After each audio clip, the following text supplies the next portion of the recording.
Bismillah. Assalamualaikum warahmatullahi wabarakatuh.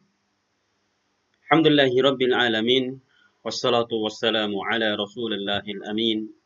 Wa ala alihi wa ashabihi wa man ihtada bihudahu ila yaumiddin amma ba'du.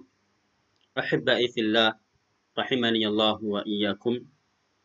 Segala puji bagi Allah Subhanahu wa taala atas nikmat hidayah yang Allah berikan kepada kita, atas nikmat iman yang Allah berikan kepada kita, sehingga kita bisa memberikan ibadah hanya kepada Allah. Di antara ibadah yang harus kita berikan hanya kepada Allah Subhanahu wa taala adalah tawakal. Akan tetapi tawakal yang kita lakukan seringkali tidak atau kurang sempurna, atau terkadang tidak istiqomah. Terkadang bisa dengan lapang, dengan tenang, kita yakin akan kekuatan Allah. Kita mampu memasrahkan diri kita kepada Allah. Namun terkadang kita dikalahkan oleh hawa nafsu, sehingga merasa diri kita kuat, mampu mendapatkan sesuatu karena kekuatan kita, kecerdasan kita, kepintaran kita. Lupa di sana ada Allah Subhanahu wa taala. Atau sebaliknya, justru terkadang kita terlalu terperosok jauh di lubang keputusasaan. Dia putus asa, kecewa atas suatu hal, namun kekecewaan dia sampai membuat dirinya lupa adanya Allah yang membantu kita semua, yang mencukupi segala kebutuhan kita. Maka hari ini kita akan bahas kaifa tata'amalu ma'allah, bagaimana sikap kita kepada Allah saat bertawakal kepada Allah Subhanahu wa taala. Sebelum kita menyebutkan adab atau sikap di dalam bertawakal kepada Allah yang benar, kita fahami bahwa anta tamliku, kamu wahai manusia, tamliku memiliki halan sihriyan, solusi yang tersembunyi yang luar biasa yang tidak kita sadari. Likulli masyakilika, pada setiap dan semua kendala yang kalian hadapi. Kita tidak bisa menghitung solusi yang Allah berikan kepada kita seperti matematika. Kita berusaha 1 meter dapat solusi 1 meter, tidak. Tetapi memiliki banyak solusi, banyak jalan keluar, banyak kemudahan yang tidak bisa kita perkirakan. Maka seolah-olah diibaratkan di sini memiliki halan sihriyan, solusi, jalan keluar, kemudahan seperti sihir yang tidak nampak. Datang dari berbagai arah yang Allah berikan kepada kita. Itu pun Allah berikan kepada kita likulli masyakilik, pada seluruh problematika yang kita hadapi. Bukan sekedar membantu kita keluar dari masalah, bahkan wali qada'i jami'i hajatika, memenuhi seluruh kebutuhanmu, keinginanmu. Ada di sana halan sihriyan, solusi yang tersembunyi yang datang kepada kita, tidak tahu dari mana datangnya. Kemudian wahadil hallu, solusi yang datang tanpa kita sangka-sangka ini, la yukallifu juhdan, tidak membebani kita, wala malan, dan juga tidak membutuhkan uang. Terkadang kita tertimpa masalah, sedih, namun tatkala kita menengadahkan tangan ke langit sambil pasrah kepada Allah, tiba-tiba datang di situ jalan keluar, datang kemudahan di situ tanpa kita sangka-sangka. La yukallifu juhdan wala malan. Apa itu? Innahu syu'urun qalbiyun.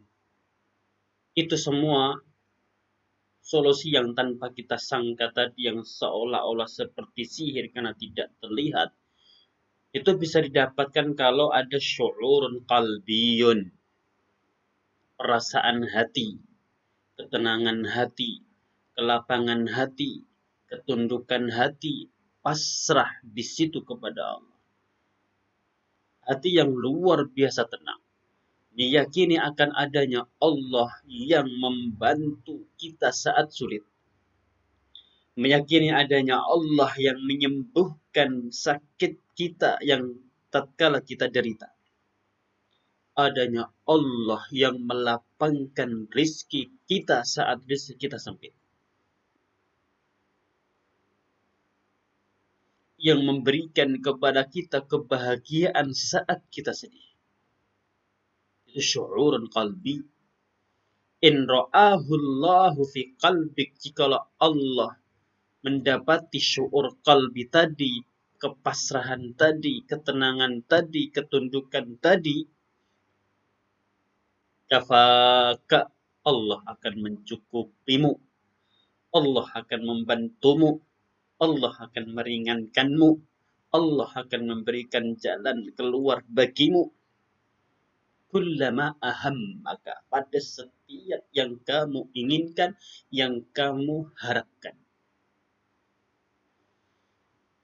Itu adalah innahu at-tawakkul. Itulah tawakal, hakikat tawakal.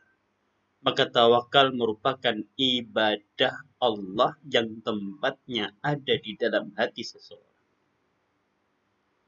termasuk amal dan perbuatan hati. Lalu apa itu tawakal sebenarnya?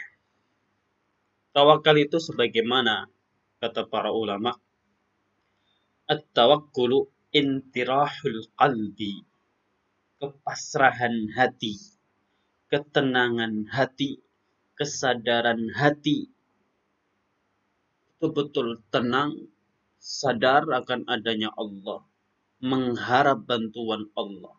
Maka intirahul qalbi, kepasrahan hati di hadapan Allah Subhanahu wa ta'ala.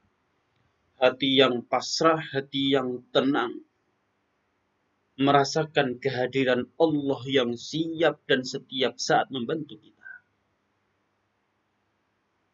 Kalau ingin membayangkan kondisi ini, coba bayangkan kita punya orang tua yang sangat sayang kepada kita, yang menjaga kita, sayang kepada kita. Apa yang kita inginkan dipenuhi. Maka kita kalau ada kendala punya ayah, rasanya tenang, lapang, itulah tawakal. Ibaratnya kan gitu. Namun tawakal kita harus kita berikan kepada Allah. Ketenangan tadi kita berikan hanya kepada Allah dalam setiap perkara, besar maupun kecil. Imam Ibnu Qayyim menjelaskan akan pentingnya tawakal. Qala Ibnul Qayyim rahimahullah, at-tawakkulu nisfuddin. Tawakal itu ibarat separuh agama. Agama itu satu, utuh. Separuhnya itu tawakal. Wan nisful akharu, separuh yang lain adalah al-inabatu, kembali atau taubat kepada Allah Subhanahu wa ta'ala. Kalau dua-duanya digabungkan pada hati kita, pada diri kita, maka seseorang betul-betul memiliki agama yang utuh. Dalilnya kama qala subhanahu wa ta'ala, alaihi tawakkaltu, hanya kepadanya yaitu Allah aku bertawakal, wa ilaihi unib, dan hanya kepadanya saya bertaubat. Adapun kedudukan tawakal, banyak sekali firman Allah yang memerintahkan kita hanya bertawakal kepada Allah. Di antaranya firman Allah dalam surat Al-Maidah, wa 'alallahi fatawakkalu, dan hanya kepada Allah lah fatawakkalu, bertawakallah kalian, in kuntum mu'minin, jikalau kalian benar-benar beriman. Ayat ini menjelaskan kepada kita bahwa tawakal syarat kesempurnaan iman seseorang. Semakin kuat tawakal dia kepada Allah, semakin kuat dan kokoh iman dia. Semakin luntur dan berkurang tawakal dia kepada Allah, maka semakin luntur pula iman yang ada di dalam hati dia. Allah juga berfirman, "Innamal mu'minuna alladzina idza dzukirallahu wajilat qulubuhum wa idza tuliyat 'alaihim ayatuhu zadatuhum imana wa 'ala rabbihim yatawakkalun." Di sini Allah juga menjelaskan akan sifat dan ciri khusus orang yang beriman adalah satu, idza dzukirallah wajilat qulubuhum. Jika disebutkan nama Allah, bergetar hati mereka. Wa idza tuliyat 'alaihim ayatuhu, jika dibacakan ayat-ayat Allah, zadatuhum imana, tambah kuat iman mereka. Dan yang ketiga, wa 'ala rabbihim yatawakkalun, dan kepada Allah lah Rabb mereka bertawakal.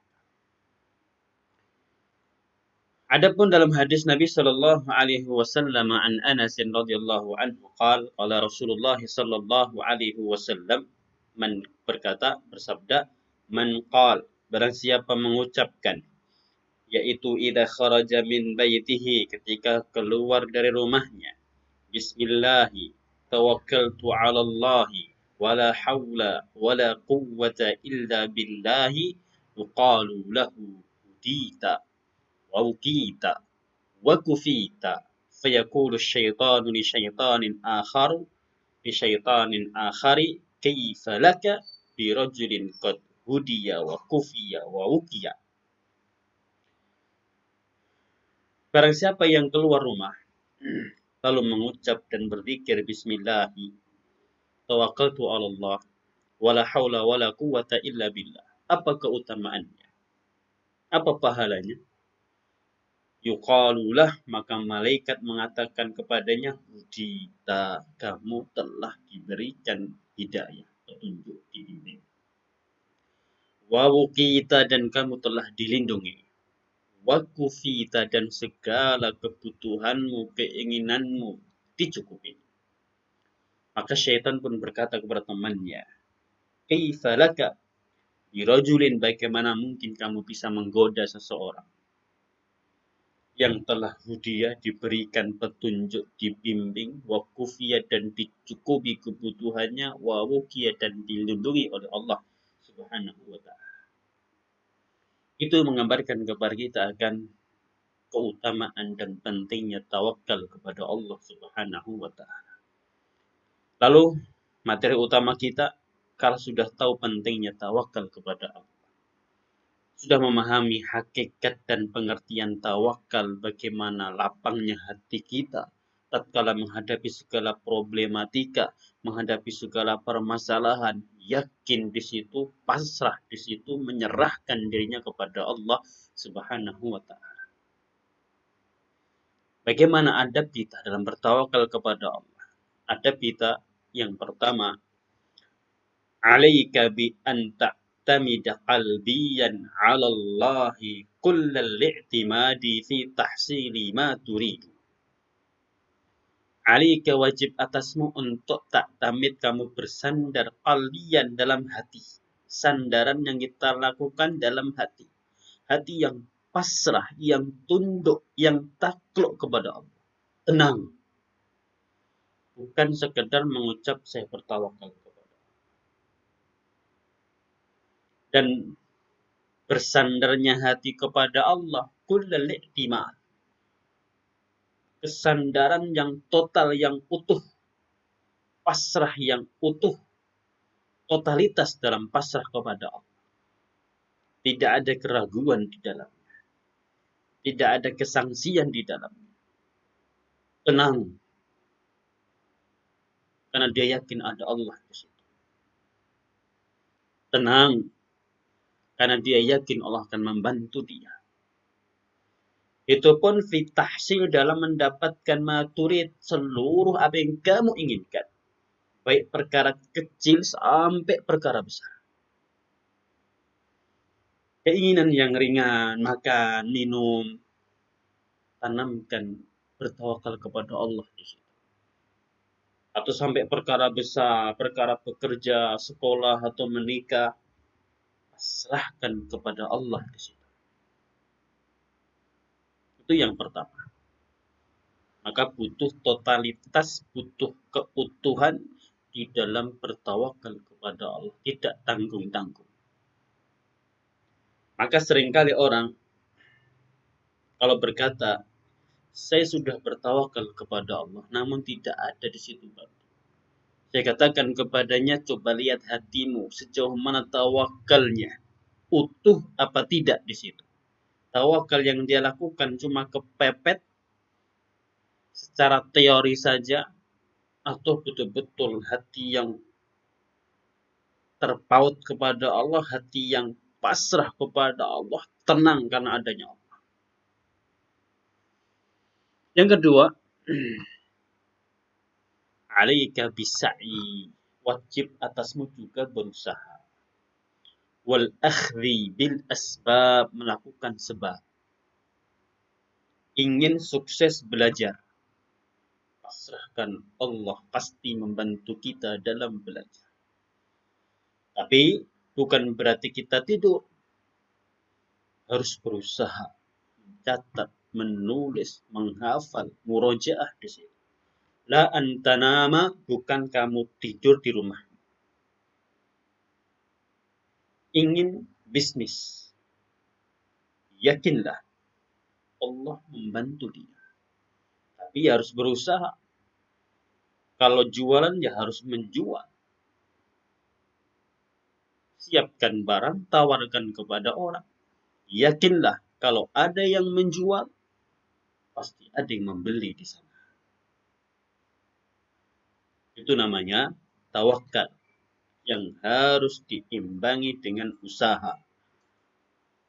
Bukan sekedar pasrah. Ingin makan, duduk dia. Ingin makan, serahkan kepada Allah.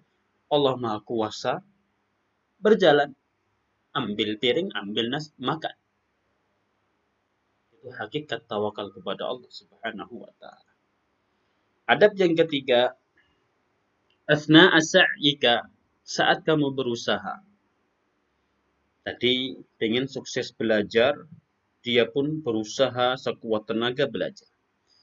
Asna asa'ika, saat usahamu, contoh saat belajar. Iya, jangan pernah sekali-kali anta ta'allaqa bil asbab, bergantung pada sebab. Maksudnya, jangan sekali-kali bersandar pada gigihnya dia dalam belajar. Karena gigihnya dia dalam belajar, fahiyya itu la tanfa'u, tidak mendatangkan manfaat, wala tadurru, dan juga tidak bisa mendatangkan bahaya.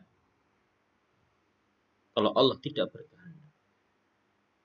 Sekuat apapun tenaga kita di dalam menghafalkan Al-Quran, kalau Allah tidak menghendaki, tidak akan terwujud. Kalau kita berusaha sekuat tenaga, yakini yang bisa mewujudkan hanya Allah, bukan kepintaran kita, bukan kerajinan kita. Wallahu, dan hanya Allah lah man yassiruha, man yassaraha, yang bisa mempermudah mewujudkan yang kita inginkan. Wallahu man yamna'uha, dan hanya Allah yang mampu menghalangi apa yang kita inginkan. Hakala, demikianlah. Ifham, pahami dengan baik. Kaifa tata'amalu ma'aha, bagaimana kamu menyikapi usaha. Orang yang sakit datang ke dokter, jangan sekali-kali hanya menyandarkan kesembuhan dia kepada dokter. Dokternya pintar, obatnya cocok, sekali minum sembuh. Tidak. Itu usaha, tapi tetap minta kesembuhan kepada Allah. Yakini yang memberikan kesembuhan itu Allah Subhanahu wa ta'ala. Adab yang keempat, ad-du'a minal asbabil lati yajibu 'alal abdi an ya'khudha biha. Sebab itu banyak. Usaha itu banyak. Di antaranya ad-du'a, berdoa kepada Allah, memohon kepada Allah, meminta kepada Allah dalam perkara kecil maupun besar, minal asbab, termasuk sebab. Termasuk usaha. allati yang bagi yajib yang wajib 'alal abdi atas hamba ayyakhuda biha untuk melakukan doa tadi. Sebab ikhwati fillah rahimani Allah wa iyyakum, itu materi yang bisa kita sampaikan pada kesempatan hari ini. Semoga Allah Subhanahu wa taala membimbing kita untuk senantiasa bertawakal hanya kepada Allah. Tatkala kita mampu mewujudkan tawakal yang sempurna, Allah pun akan memberikan kepada kita hidayah, Allah akan mencukupi segala kebutuhan kita, dan Allah pun akan melindungi kita. Wassallallahu wasallam ala Muhammad wa akhiru kalami walhamdulillahi rabbil alamin. Wassalamualaikum warahmatullahi wabarakatuh.